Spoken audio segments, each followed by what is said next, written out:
Hello, dear friends. I'm at the Concerthaus in Vienna, where I've been working with the Vienna Radio Symphony, and I bumped into a really good friend of mine that I keep bumping into in different concert halls. Last time was at the Mozarteum in Salzburg, this time here at the Concerthaus, Aleksey Igudesman, one of my favorite artists. He's so full of creativity, humor, and this time he's working with the one and only John Malkovich, and they've invited me to watch a bit of the rehearsal about this new program, this new performance that they call the Music Critic. So let's see what they have to say about this wonderful collaboration, and let's see if they can let us see their rehearsal process and how they create this unique piece. What the fuck?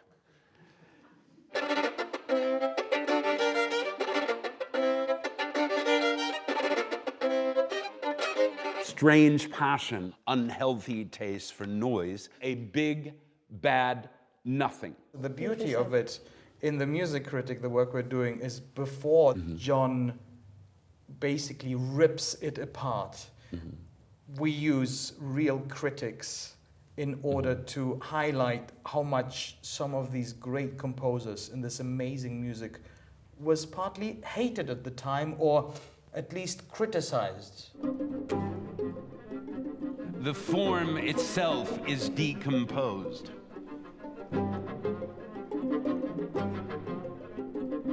Tonalities are vague, even violently unnatural to unaccustomed ears.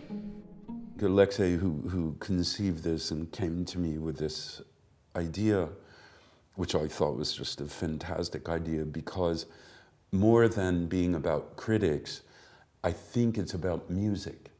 I mean, it's called the Music Critic, but it's really, again, about the power of music, that these things, which are among the great works in the canon of Western music, some of them,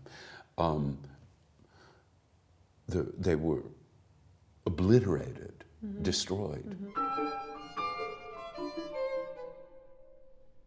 After having looked through Beethoven's strange sonatas for piano and violin, overladen with difficulties, that after diligent and strenuous labor, I felt like a man who had hoped to make a promenade with a friend through a tempting forest, and found myself instead barred every minute by impertinent barriers, returning at home at last exhausted and without having had any pleasure.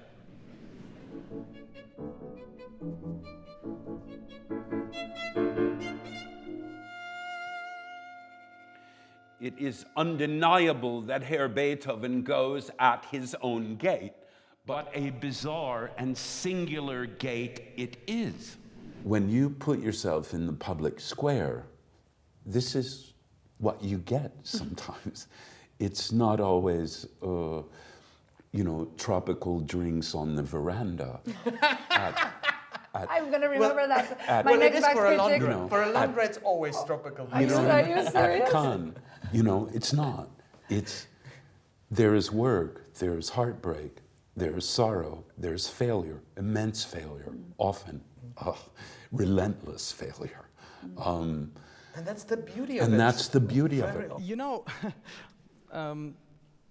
I actually wrote a little response to your review of my concert.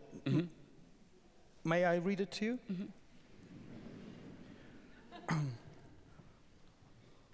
I am sitting in the smallest room of my house, and I have your review in front of me. Soon it will be behind me.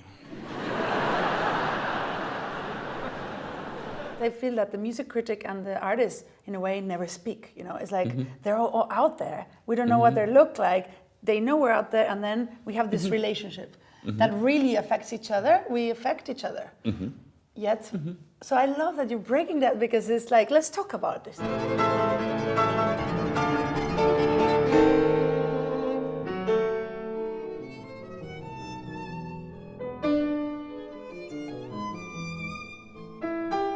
Do you remember the first time you read a bad critic about yourself? Well, I guess there are some bad critics about you. Oh, I haven't read any. Aleksey is the expert. Oh yeah, I know all of the bad critics about John. But how did you feel, and how you've changed since in terms of receiving negative criticism?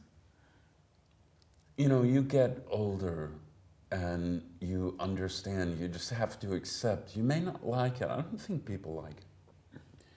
You just have to accept that, first of all, for whatever percentage of people who know who you are, there is a decent sized percentage of those people who hate you. Okay? Period. It's just the way it is. Statistics. It's a statistic. It just has to be, yeah. It's that way. Yes, to be accurate, there is only a mass of learning here without good method, obstinacy for which we feel but little interest, a striving for strange modulations, an objection to customary associations, and a heaping up of difficulties till one loses all patience and